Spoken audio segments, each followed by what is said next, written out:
Good morning, good evening, good afternoon, wherever you are. I'm Eric Schumacher Rasmussen. I'm the editor and VP of Streaming Media and the conference chair for another Streaming Media Connect. Thanks for taking time out of your day to join us. And to those of you who are out there dealing with all of this insane weather, we're thinking of you. I hope you're doing well. And you're probably not watching this if you're dealing with that right now, but we're all thinking of you. So I hope everyone's doing well and staying safe out there. And again, thanks for taking the time to join us in these discussions this week. This week, we've had a series of panels and presentations on everything from technical topics like encoding, and later today, ATSC 3.0, to more business and strategy related topics like sports streaming, OTT advertising. And later in the week, we will have a panel that wraps things up by looking at what OTT might look like in 5 years. And then there's this panel today on live streaming, which will bridge both the technical and the business and strategy questions. So I'm really looking forward to our discussion over the next hour or so. I'd like to thank our diamond sponsor, Limelight Networks, who is sponsoring all of this week's events for Streaming Media Connect. And I'd also like to thank Zixi for sponsoring the discussion you were about to hear. If you have any questions for our panelists, please type them in the Q&A tab, and we will get to those questions toward the end of the hour. As I said, we're going to be talking about live streaming for the next hour or so. And in 2020, evolutionary trends in live streaming became revolutionary changes. As we all know, the entire world changed and the world of live streaming changed along with it. And producers like the ones you're about to hear from today came up with exciting new strategies and technical innovations to keep up with the changes that were going on and bring the audiences with them live. So with that, I'd like to pass things over to our moderator, who is the editor of Streaming Media Producer and who has been producing all of our web events this week, Steve Nathans Kelly. Steve. Thanks, Eric. So yeah, as Eric said, it's been a strange sort of year for live streaming, much as it's been for everything else. We've seen a lot of traditional types of live events, like live concerts and conferences like this one. They're traditionally for in-person audiences nearly disappear, and in many cases take the live stream version of those events with them. But we've also seen the demand for streamed content in the absence of the in-person experience grow greater. And as a result, we've seen new strategies emerge for creating and delivering and monetizing audienceless live experiences that will fill the void and meet the demand. We've also seen a transition to virtual and streaming only events and remote cloud and virtual production that has opened the eyes of the rest of the world, things that we knew about, but hadn't always had the opportunity to demonstrate until virtual events became the only game in town. But of course, the big question for those of us who stock and trade is festivals and other personal events like in-person events, like a lot of people here, is when we do get back to normal, what is that going to look like? So let's get on to introductions. Rather than read a bunch of bios, I'll just ask our panelists to introduce themselves, going left to right as I see them. So John, let's start with you. Hi, everyone. I'm John Petrocelli. I'm the founder of Bulldog DM. We are the world's most experienced live stream studio. We really provide best practices and turnkey services to a broad array of clients, largely in the media world. We work a lot with brands like AT&T, Nestle, Snickers, Coca-Cola, and then tech companies like Netflix, Apple, Spotify, Sony, and the like. And the company's 8 years old. I've been in this industry for 20 years, and you're right. It's recently transformed and caught fire like no other point in history. So it's a good time to have this conversation. Casey. Hi, I'm Casey Charvet. I'm the founder and CEO of Gigcasters. We are a live streaming engineering company, software development and consulting company. We work with brand agencies. We work with motorsports event producers. We work with commercial airlines. We really cover a large spectrum of events, both paid and branded content. And also having been in the space for 20-something years, it's what I thought was a hot field has really taken a new trajectory in the last 12 months. So it's really incredible to see and be part of it. Eric. Great. Eric Bolton, Vice President, Business Development with Zixi. And Zixi is the world leader as a software-defined video platform. We definitely count the largest media companies in the world. We have 700 media clients, 250 tech partners, and have helped virtualize and move and deal with a lot of live event, live linear, and all about live. And I will confess to a 25 plus year resume in the industry too, and stop there. All right, and on to Streaming Media's own live and future streaming partner, Mark Almaraz. Hey everyone, my name is Mark Almaraz. I'm the CEO of Mobion. We've been in the stream business for approximately 10 years. We're a virtual and media and production company. My background, I have a unique background, and our company's background comes from gaming and visual effects. We've done a lot of different types of gaming productions, but we're also bringing that technology to enterprise and as well as other brands and other companies, and trying to push the envelope for bringing in interactive experiences. And obviously this year has been seen quite a bit of growth, and there's a lot of demand for that. And I'm glad to be on this panel. All right, great. Thanks, everyone. So, yeah, let's just jump right into questions. We'll, I have a list of questions I'm going to throw at these guys over the next 40 minutes or so, and then hopefully we'll have a few minutes for audience questions at the end. So, yeah, just to get started. So, let's see. Given the way that the demand for live stream events has grown as streaming has become the only game in town, have expectations for audience scale changed? With an increase in popularity, streams that used to pull 2K viewers are getting 20,000, numbers are going up, but there's also a shift to smaller audiences with the democratization of tools. John, you actually sent me that question, so why don't we start with you? Yeah, I think in the pandemic, we've seen an interesting evolution with live content. If you look at it predominantly through the live music industry, that's a $25 billion industry that's largely on hold. And you've got, some of the most creative beings to walk this earth in music artists and songwriters. They're stuck in their living rooms and their bedrooms, just like all of us. And I think there's been a really interesting evolution with just, the things that they've been doing. So early on in the pandemic, you would see an artist perform on their phone in their living room or their bedroom. And I think the audience was interested in that kind of first wave of experience, in that you're seeing somebody that you're a fan of in a very authentic and kind of unique environment. And there was also this connection, like, hey, I'm sequestered, or I'm stuck in the same situation that this artist is.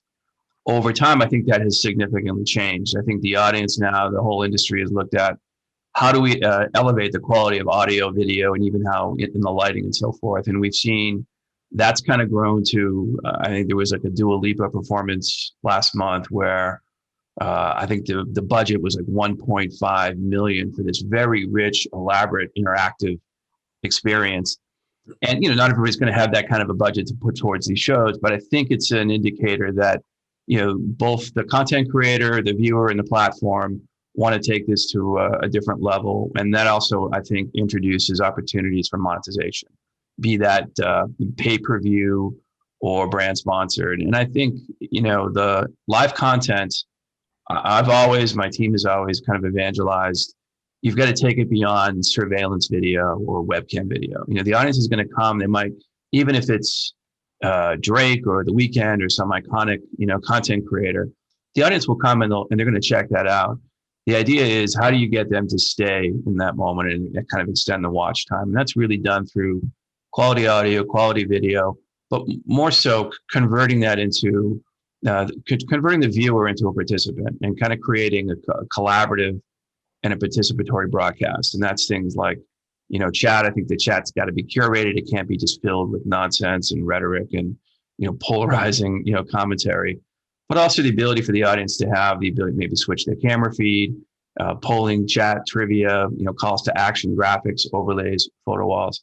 I think the pandemic has really pushed and focused this industry on doing just that. Although there's been a lot of new entrants in terms of companies providing these services. But I think that's going to be seems to me has been the real evolution of the overall space, is how do we now get to a level of quality combined with a level of interactivity. And the great news is there's all kinds of tools more readily available. I think the tech industry, the streaming industry has kind of doubled down on their, investment, and they're moving things forward. And, so now there's a myriad of tools that are available, all, different cost points. You don't have to, spend the money that an artist like Dua Lipa spent, but there now is a no greater time in history in this industry to be putting on really compelling experiences. I think the other takeaway is, don't just do this once. There should be some kind of cadence. Now, you're building an audience who's going to come back and expect to see future, shows, events, even enterprise experiences going forward. Anyone else want to jump in here? Yeah, I'll jump in. So I see, again, two different sections in regards to streaming. Obviously, you have your high-end tentpole productions, as John had mentioned. But at the same time, we work with a lot of influencers, whether, streamers on YouTube or TikTokers and so forth, and they have their built-in audience.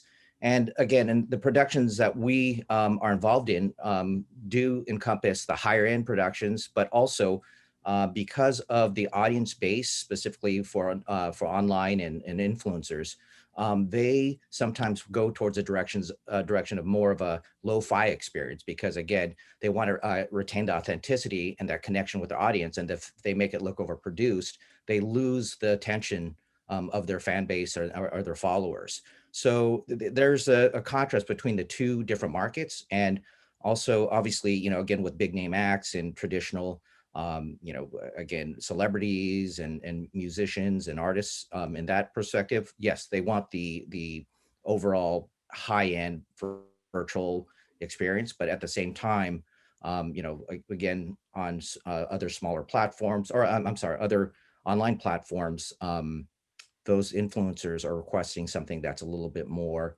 down to earth. And so that's, but they still retain the fan base, because again, you have your YouTubers like Mr. Beast, who has, 50 million followers, or again, Bella Porch on TikTok, she has 50 million followers as well. So, and they don't necessarily have sophisticated production tools at hand. They have access to them, but they keep it pretty simple. So I see those two divergent markets in general specifically for streaming. But yeah, I mean, like as with anything else, it's about knowing your audience and knowing the culture that you're a part of, and the expectations. Anybody else? Yeah, I think that it underscores the ability of, I like to use the term specialty content. I think once upon a time I might have called it niche content, but I think that's a little bit pejorative, and calling it specialty content identifies that there is actually a pretty broad distribution of interests and content that people are looking for, and that content can now have a place and be successful, whereas before, you could really only, as producers, we could only really take the very top of the bell curve and spend the money on it because it was a large investment and capital expense and barrier to entry and all that. And now, with that barrier removed and the power of the tools that are available, if you're into backyard archery, you can set up your phone and archery target and make a YouTube video on it and probably get people to watch it. So I think we're going to see a continued explosion of content, even if the audience scales are smaller. Yep. And I would just add in to echo, because obviously Casey, Gigcasters, and Zixi have walked there, that the notion of what production value required has definitely shifted, and you can do very large scale and, as Mark points out, authentic in sort of the range. And what we are seeing is sort of extensions off traditional live broadcasts and events that now have behind the scenes, extra cameras, extra feeds, and just different ways to engage a much more fractured and mobile audience. Great. Yeah, and Casey was kind of mentioning sort of success and how you measure that. So the next question really is about that. So, this is a question that Casey submitted. So what are the metrics for success with the types of live streams we're doing today, and have they changed, and how we measure them changed? Casey, why don't you lead off? Sure. Yeah. So really, when I got started with Gigcasters around 2014, we were doing a lot of pay-per-view concerts. And so our metric and our client's metric was ticket sales, and how many tickets did we sell? Did it, did it cover production costs? What was the split with the band, et cetera? And yeah, I think that's still a good and valid metric, and I think that pay-per-view has more legs now than it did 6 or 7 years ago, just because people, they can't get out to a venue, and so they're thinking, okay, well, I now understand that I need to support these artists, and ticket sales is one of the ways I can do that. Virtual ticket sales for pay-per-view. And then in another case, we had a client that had a subscription OTT app, and so they would measure success by how many subscribers did they have on a month-to-month basis, and was that number trending up or down? I think these are the old metrics, and I do believe that there is a new set of metrics coming in, and a lot of this has to do with the entrance of brands, large and small, into the streaming space, recognizing that they're going to be spending their ad budgets on streaming. They spent them on streaming last year because they had to, because let's say you were maybe the title sponsor of a music festival and that music festival went away. Where do you put that ad money, that ad budget? And so we saw a lot of that shift to streaming, and we were measuring success again in terms of impressions and eyeballs, and it kind of tracked from a technical standpoint the same way that the early days of internet advertising tracked. Like first you looked at impressions, and then you looked at maybe engagement. But I still think there is another set of metrics that are going to emerge and that we need to be looking at. And this also kind of relates to the previous point about smaller audiences, specialty content.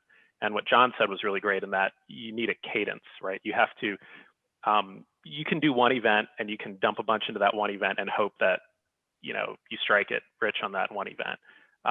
But for some brands, they can be successful with a smaller audience if they get that audience coming back every week because the audience likes the content. So we work with a company that manufactures barbecue grills, and they have a regularly scheduled live stream with their brand ambassadors that are barbecue pit masters and chefs.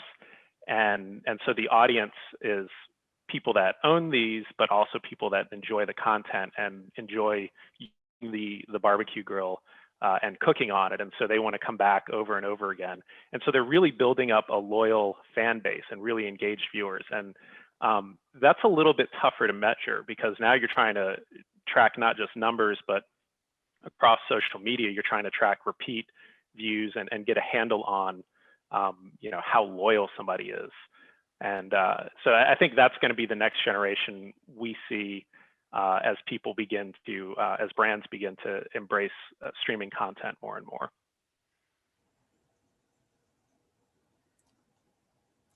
Anybody else want to jump in there?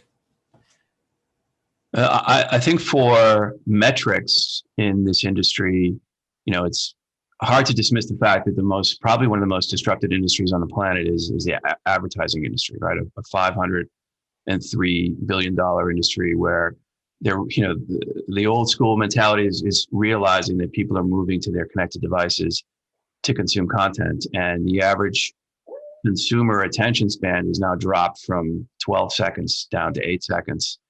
And I see this in a lot of conversations with our bigger brand clients. The power of live streaming, the real most important metric is average, hour watch time by the audience.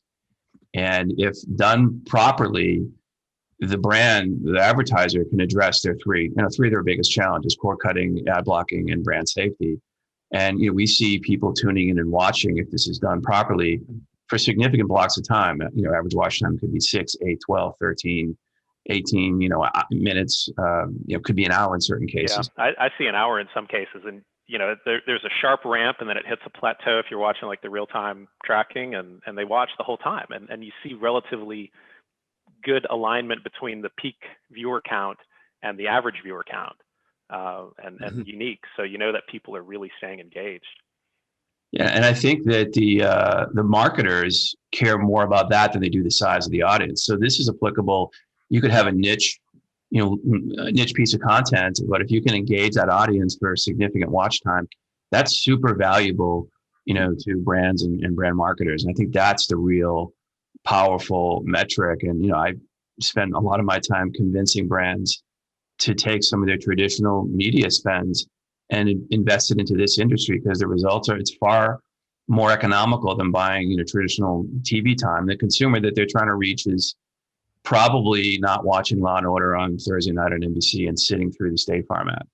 But if you give them access to live video, they're going to watch again for that sustained amount of time. That's very, very powerful, especially now more than ever. Yeah. To continue with the barbecue example, although you can extend it to many other places, there's also a lot of adjacent brands and industries that can co-market, and you can include things like call to action. So for example, if you are a knife maker and you have brand alignment with the barbecue pit manufacturer, you can offer a discount code that you throw up during the live stream to order the knives that maybe the pitmaster also is using. And then you can go and measure how many times that code is being used, and you can get some pretty immediate feedback on how well that's working. And you can kind of extend that. And that sort of interactive advertising and I guess add-on sales could also be a really powerful indicator of how successful the content is.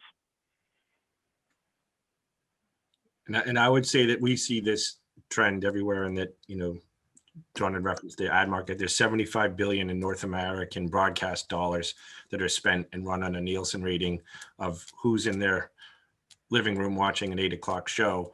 And now you need to take what was once there's the show, the promotion to tell you to watch the show and the advertisement to pay for it.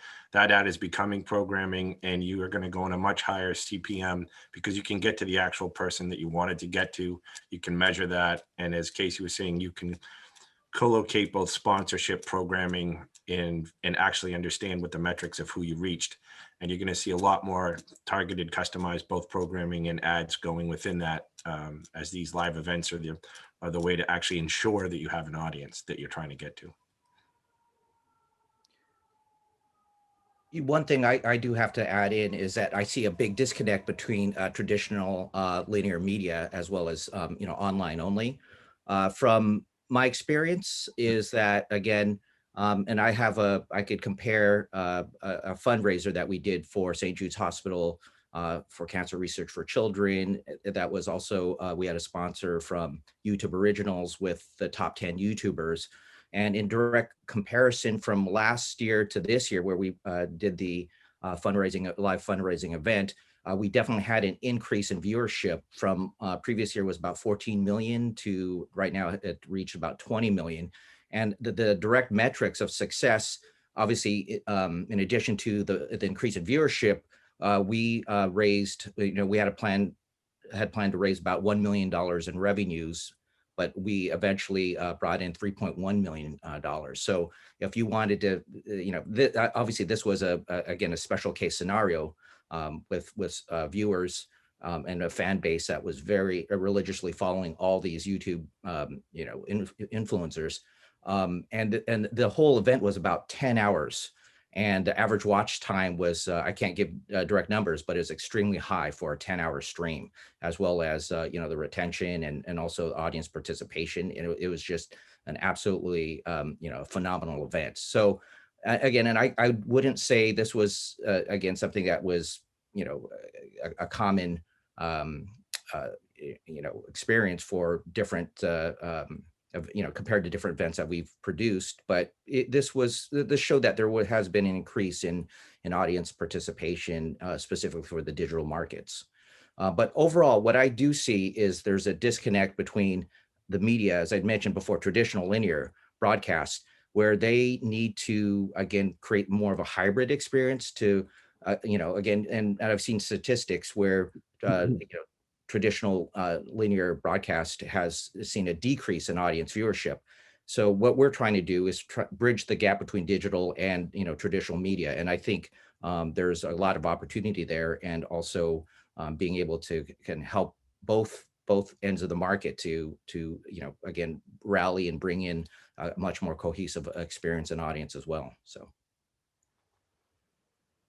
Right, and actually, while we're just still on this this topic of measurement and so forth, we had a question from the audience that I think is relevant here. So the question is, Eric mentioned CPMs, and can Eric or someone else talk about the range of CPMs being achieved within streaming? I can speak to a couple of customers, but it has to do with when you get into higher quality content. I think that's another thing that gets to this metric of measurement, in that you can do 4K, 4K UHD, and the sponsors are now able to track much better in terms of both usage, length of viewership time. We've seen when I had a live news global channel go out with a new channel, and they were able to get increased engagement 30% week on week, and that went on for a number of months, to where you were going from 10 and 12-minute engagement to people are watching for 40-45 minutes. And Mark talked about a 10-hour event. I think that you've got two metrics. You're breaking the model, which is definitely antiquated in I have a 30-second show and 22 minutes of programming and 8 minutes of ads. So as you migrate that out, you're going to have longer engaged viewership. You're going to get a much higher, maybe 5x to 10x rate on the CPM. And that's going to continue, and you're going to find how you target. And then, of course, as you get AI curated edges on viewership and knowing what you should see in the Spotify world, you're going to start seeing programming, both, large data lakes, if you will, of just available live content that will be on the consumer stay engaged. Great. So, yeah, I noticed a lot of the questions that we're getting are on the technology side. So let's move into that a little bit. So this is a question to start with Mark. So looking more into technology. So let's talk about emerging technologies that are affecting live streaming now and will change. That have the potential to change it going forward. Mark, what do you see as the technologies that will be critical in live streaming moving forward?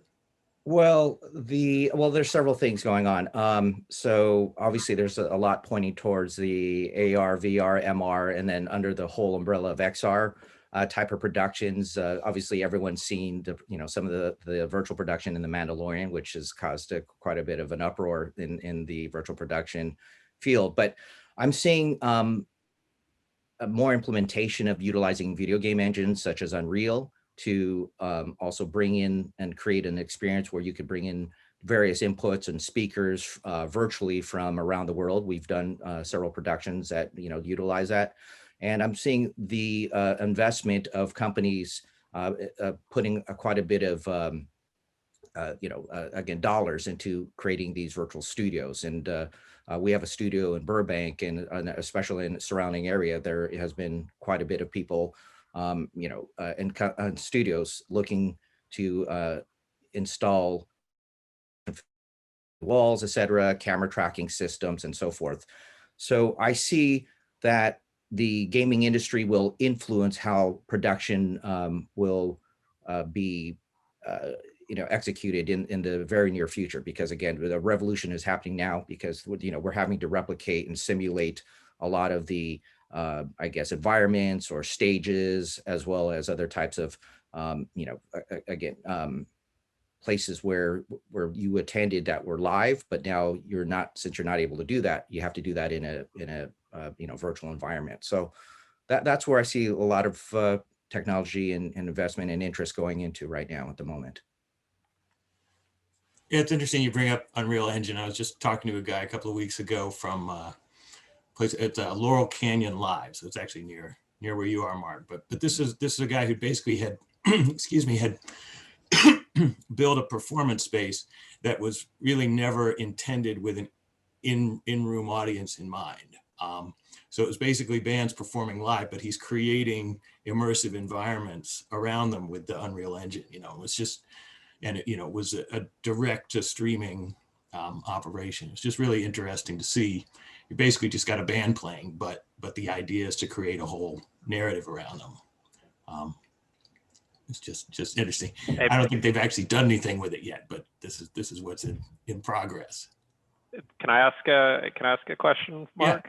Yeah. So what do you think about virtual talent? Oh, so I've been, okay, you asked the right person.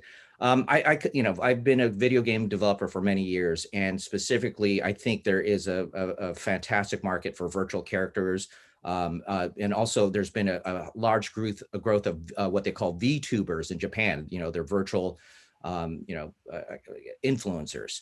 And I will absolutely say that will be the future, for entertainment, because again, the tools are getting a lot easier. Unreal just launched something called MetaHuman, where you could create your own character, and the quality that is being delivered is just phenomenal. So yeah, virtual characters, virtual talent, VTubers will absolutely be something that will be commonplace in hopefully in the very near future, since the tools have just become much easier, for the development of creating original content and characters. And let's go on just talking about tools in production a little bit. So this is a question to start with Eric. So on the production side, which is obviously something that's changed almost as dramatically as the audience experience for live events, as production moves out of the studio and into remote locations, how do you maintain visibility and control over remote production and cloud-based workflows?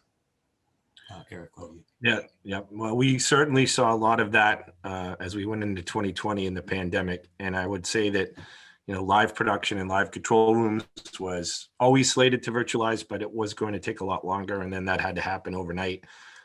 You saw some emergency things, but people trying to use Zoom in a variety of fashions. But what we've watched is the media and entertainment business has been in a very steady and now accelerated virtualization mode. You use different data rates, like you're taking very large streams in chunks, and sometimes it's in strange protocols like NDI. And the idea that you can bring that to the cloud, the groups can be disparate. So you're going to have a producer, a director, a graphics operator, and we've been working on how you do the switching in the cloud, but we've been watching that happen pretty successfully, and being able to bring out 4, 5, 6 feeds of a given venue. Like we do work with the NHL, and they're able to bring out 4K feeds that you can see and pan and scan on. You can see end to end. That gives it to a number of delivery partners that can now go to Cloud Meet Me rooms and acquire this content. So you got a lot of different monetization options. People can use both radio and other things while they're watching real-time feeds. So the technology has definitely evolved. And I think part of this now is that the idea that, your production trucks, and we'll talk about some other elements from that, there's a lot of pressure on that and on those cost models. And also, we've been touching on it, to hold a variety of audiences from your traditional broadcast audience to now trying to find younger, more mobile audiences, and basically being able to showcase many, many more facets of any given event, whether it's a concert, a live show, or any sports. And all of that's just, I think we advanced probably 3 years in the last 12 months. Anybody Yeah, else? we've had we were already, like Eric said, moving towards the direction of virtualization and moving equipment into data centers in the cloud. And then, we were able to leverage that equipment to such a bigger degree. I apologize about the corgis getting restless now. Yeah, so the other thing that's made that easier, though, is that bandwidth and has become even cheaper now. So we're able to move, as Eric said, high bitrate feeds at low latency. I think it helps a lot with trying to have a virtualized control room, or a control room at our office where the gear is physically residing in a different location. And so our network infrastructure is now able to help accommodate that a lot more easily than in the past. So we don't need the generators and redundant connectivity and all of the nice things at our office anymore. all of that can live somewhere else. And then we just are remoting into that. I think to Mark's point, one of the interesting results of the pandemic is, people aren't entering these venues and these buildings like they would in normal real life. And, as a result, they're going through a process of virtualization. Where can they put infrastructure, cameras, et cetera? My previous live stream company, I was advising AEG on how to do that in some capacity at the LA Live campus, which is, 4 million square feet, Staples Center, Nokia, the Grammy Museum. And, they bought the company largely based on some of that work we were doing. And today, my team is predominantly ex-AEG and ex-Live Nation people blended in with technical engineers and tech managers. And one of the things we've done in the pandemic is partnered and advised, NIVA, the National Independent Venue Association, which are 3,000, critical, important clubs and venues, throughout the country. And you're seeing some robotic camera systems go into those clubs now because, there's plenty of time to do that. And, we actually produced an entire virtual festival, the SOS Fest, on YouTube back in October, where we shot 35 different music artists in 24 of these venues. And, some were, iconic bands like the Foo Fighters on the stage at the Troubadour, Miley Cyrus at the Whiskey, the Roots at the Apollo, and presented on YouTube and brought to the viewer by Bud Light Seltzer, in an effort to also draw the audience over to support the NIVA Emergency Relief Fund. But one of the results here is that because of this quiet temporary suspension of things, we're seeing that facilities can go into some of these venues. They can be better wired, better prepared for the return, the post-pandemic return, which we certainly think is going to be a continuation of what we're seeing now, and that these shows are going to be logically extended and amplified out. One, to connect with a bigger audience, but two, there's monetization opportunities there, whether it's brands presenting these shows or there's virtual ticket extensions. There's an entire virtual industry that's, I think, is going to be bolted on to the existing live event world. Yeah, before we went live here, John and Casey were actually talking about the music festival scene and when that really is likely to come back. Are we going to see it in the fall? Or hopefully this year. But when you see that coming back, do you think it will look different from how we've seen it in the past? And you think the focus of monetization, the focus on the experience, will be more streaming oriented than it has been, just because we might not see the kind of audiences that we have previously? Well, I think two things have happened. One, the entire, there's been this adoption of user behavior globally. Whether you're a grandparent and you've done a Zoom session with your family, or a child who's done distance learning, or you've watched a versus battle on Instagram, almost everybody has participated in live streaming.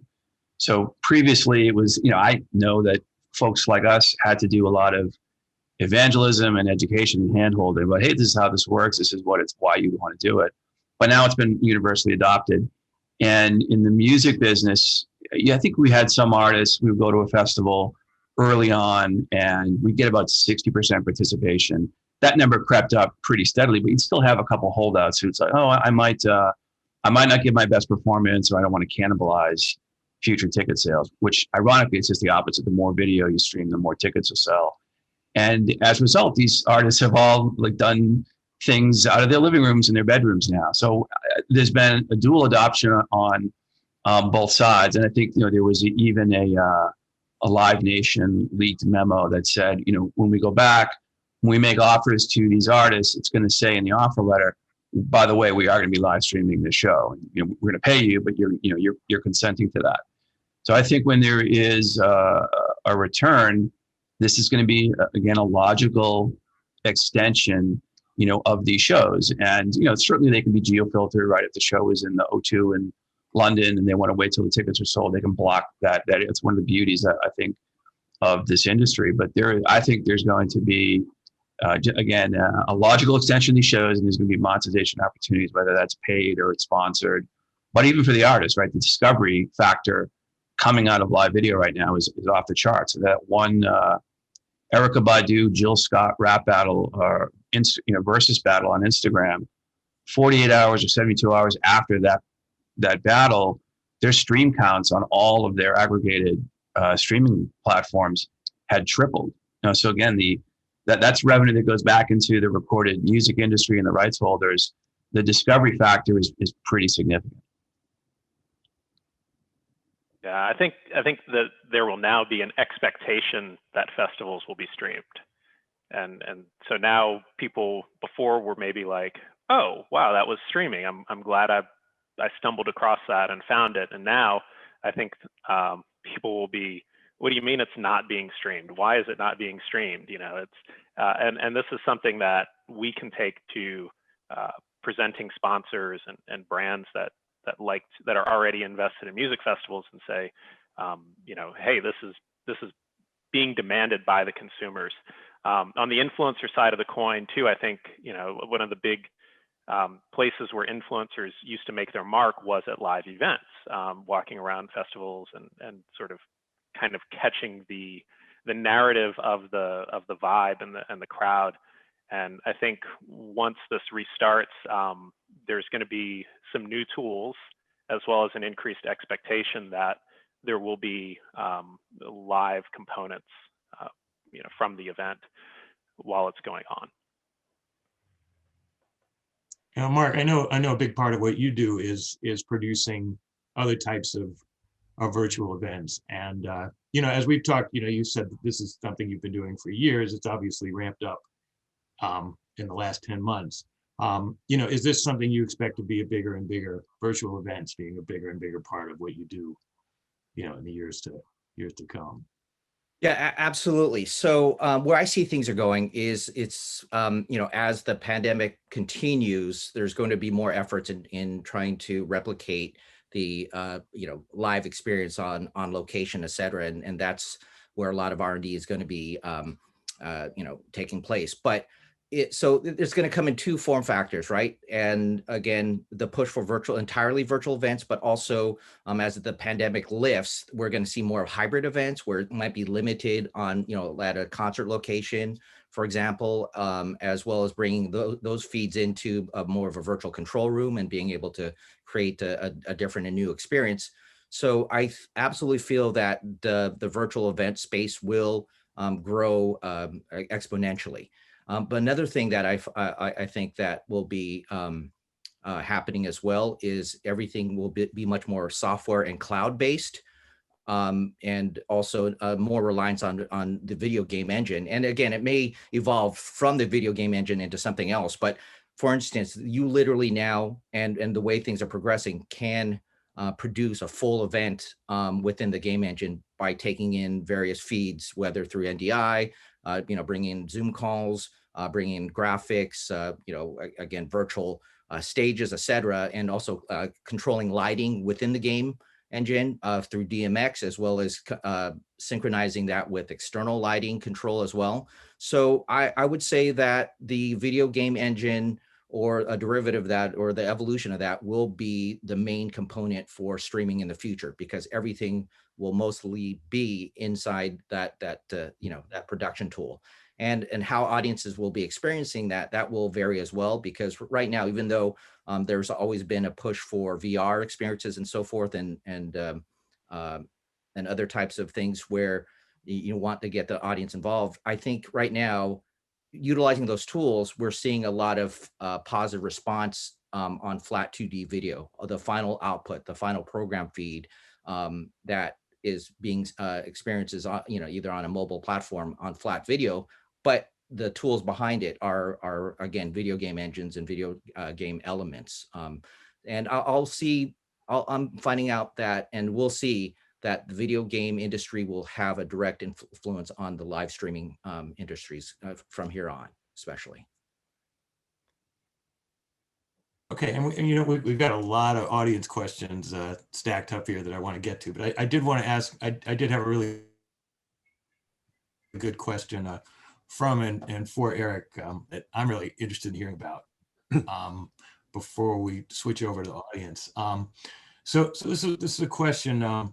how will the advent of 5G transform live production workflows?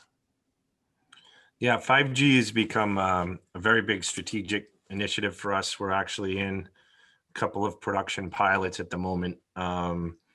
We've been working closely with a number of carriers in cloud, but AWS in particular with their advent of the wavelength zone and Verizon on its carriers 5G, just as an example. I think people don't realize there's sort of 5 C's involved here. There's a content creation element, there's a cloud element, which involves your standard cloud, and then a very designated zone of the cloud where it's a multi-access edge compute, affectionately known as the MEC. And then you're going to be able to go through carriers, and then that ends up going to the radio network for 5G and then back out. You're going to be able to have studio everywhere use cases, untethered production. Casey and I have been working on a number of things together in terms of how this will go. Zixi has an on-air application, so mobile phones and an iPhone 12 will suddenly be able to broadcast 4K over 5G. That's going to look like live broadcast cameras did 10 years ago, 5 years ago. So I think you're going to see a lot of professional adoption. It definitely radically shifts the nature of how you do production and how you actually can do your production value and costs. The prosumer will change, the consumer will change.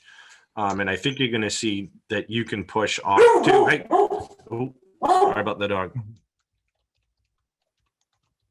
So the idea that you have to deal with production and running on that, we can see you're going to have super high quality 4K out to CDNs, out to actually 5G distribution. And what we've been able to watch just in recent trials, we did 8K at 100 megabits in 50 frames, and it's going to, that's just going to change what's available to people. And this is no longer an astronomical cost. It will be democratized and available in a way that's going to shift what everybody on this panel is going to be able to do. Yeah, there's two gaps that are going to close. One is the gap between how far your phone is from a broadcast camera, and in terms of years, like Eric said, it was 10 years ago, and it's 5 years, and it'll be 2 years, and then you'll get to parity eventually on that trend line. And the same with cost. So the tools to do these sort of studio anywhere productions, now you can buy gear that was as good as studio gear that was maybe 10 years ago. I don't know. I haven't really worked out any numbers, but then it'll be 5, then it'll be 2, and then you'll again be at parity. So, and 5G, I think, will enable a lot of that by providing the pipe, the low latency pipe. All right, well, let's get into the audience questions now. Actually got some really good ones. Start with the first one we got. Jed has been waiting patiently to get his question answered for quite a while now. So this is a question that came up when we were talking about really, I think when John was talking about creating kind of live interactive experiences and improving the experiential element. Live streaming. So he asks, so most people think live and real time are the same, and they're not. So what about latency? Unless you're in real time, sub half second latency, then you cannot have interactivity. What's your take on that? John? Well, when we're referring to interactivity, we're referring to the connected audience, not necessarily the folks in the room. And I get the need to do that. The reality, the outcome for the projects that we execute against are there's no one in the room, where these shows are. And again, that could be an auto reveal we've done with Hyundai. It could be a concert, you name it. So the audience is reacting in real time. They're posting, commenting, tweeting, chat, polling, et cetera, based on what they're seeing on their screens. However, the idea to do this with as low latency as possible.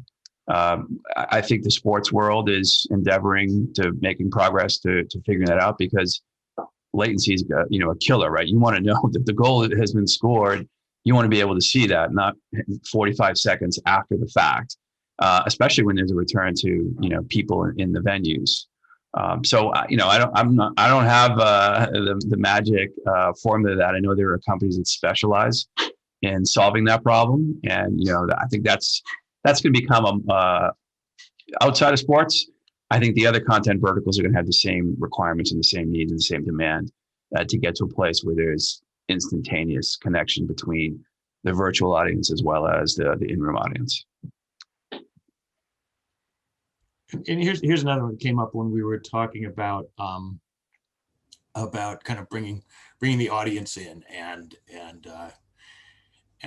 so this is a question from Eric Hertz, who asks, what are your best practices for enabling synchronized live remote contributions? And it's an interesting one for me. Do you see a way for musicians to play together remotely, and how?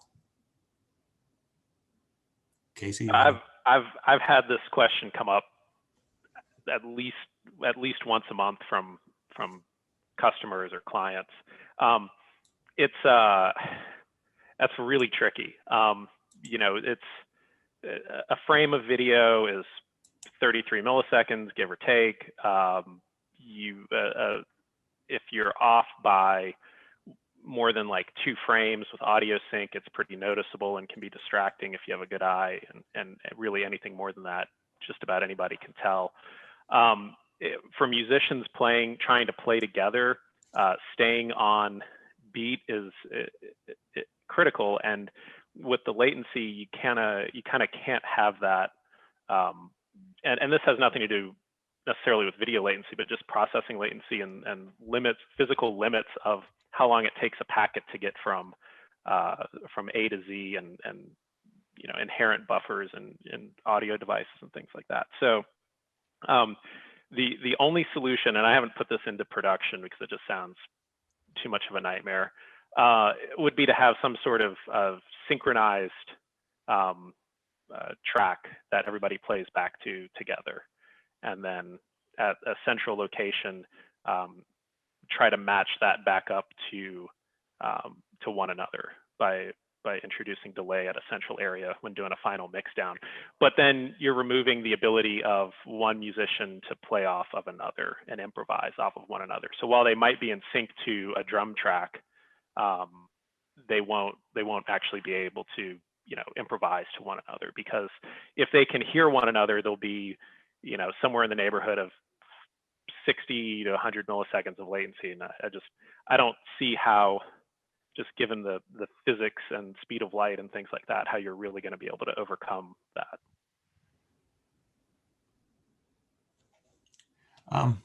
Okay. And so sorry, I wish there was a cooler solution for it. Like, we have something out of Star Trek, but it's going to be a really tough nut to crack, even with clever software and everything else. Just I'm sure there are people really looking into it and trying to make it work, but it's a tough one. Yeah, I was hoping you were going to give me kind of a magical solution for that. But, I saw, back in, it was, it's almost 9 or 10 months ago now, is that Dropkick Murphys concert that they did audience-less at Fenway Park, and then Bruce Springsteen joined them for Peg of My Heart, or I don't know, he joined them for a song, and I've been trying to figure out how they did that ever since then. I'm assuming this was pre-recorded and they just brought it. Yeah, there's a lot of smoke and mirrors in production by the magic of TV. Yeah. Yeah. So actually, another question related to remote production. We'll also just bringing together remote sources for production. So one of the biggest issues we face currently in bringing in remote guests from their house on a real-time connection and maintaining a high-quality feed in a simple-to-use browser-based interface. So what solutions or technology do you see coming in the future to solve for this? We've sent out kits to musical artists or influencers or celebrities. Yeah, early in the pandemic, they were trying to use their own, personal devices, didn't have the best internet connectivity. So, a dedicated camera seems to elevate the quality of the video. We've had success with a Samsung S20 mobile handset, 4K in the front, but the reverse is 8K. So we actually shot a show for linear broadcast for BET early in the pandemic. Giving them a professional microphone, a lav or a shotgun mic, and a light panel elevates the quality. And then we've even used, I believe it's a live view solution where we can install an app on that phone and use bonded. So we're bonding with the Wi-Fi in the room with the wireless carrier to pull the signal out. Some talent we've worked with is in like the Hollywood Hills, which like the worst connectivity in the United States, especially for a major city. So that's certainly helped. But I think almost every content creator now has somewhat invested in better personal, devices they can use if they're going to broadcast from home. But it's still a challenge and an issue that you come across.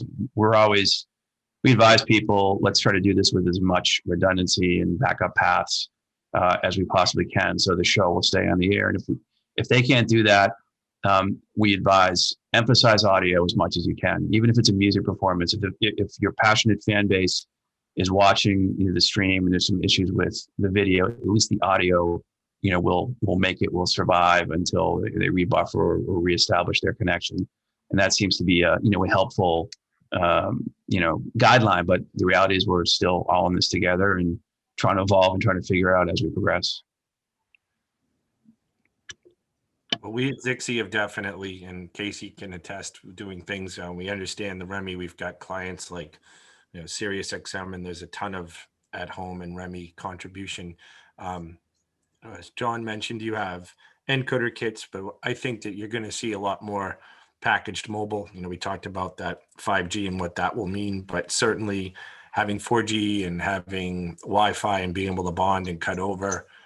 We've had a lot of success with it. And I think once that signal, as long as that signal is held up and gets to a cloud, then you can basically run a digital knock on your iPad. And as we get towards more elegant switching, it's going to be quite interesting. But I know we've had a number of successful projects on that. And let's just do one more question that actually gets into an area that haven't really touched on at all, but it's a good one.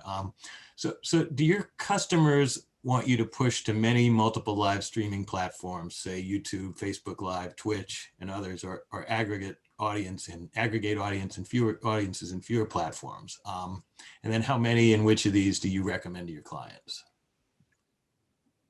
Totally depends, but yes, we see a lot of ask for that. Sometimes we see asks where a musical act will have a special guest and they want to just have their 2 songs for the musical guest go to that person's Facebook page while the main performance goes to the presenting sponsors page. We see it, we see a lot of asks across all the social platforms. On the other hand, sometimes people want a completely white label experience where they aggregate all the viewers to just one place and really tightly control the experience. So I don't think there is a right way to do it. We also see pretty large spread between different musical acts. And I know we're talking a ton on music here, but it's a great use case. Different social media platforms have different strengths for different artists. So if an artist spends a lot of time or a brand spends a lot of time building up their YouTube page, then go there. If an artist is really only popular on Twitter, which can happen, then go there. So know the alignment between the platform and the audience strength of the content. We've done shows for clients on Facebook, YouTube, Twitch, Twitter, LinkedIn, TikTok, and Instagram simultaneously. In the pandemic, we've also done shows on Animal Crossing and Minecraft. So our advice is, pick your top 3 or 4, and usually the client or the brand will tell you that, or they'll be exclusive. We did the first long form concert on TikTok on Sunday with Justin Bieber, and that was exclusive to TikTok and broadcast only on his TikTok handle. So it seems to vary, but it's great. Pay attention to what the social platforms are doing. Right, they're starting to really emphasize live video.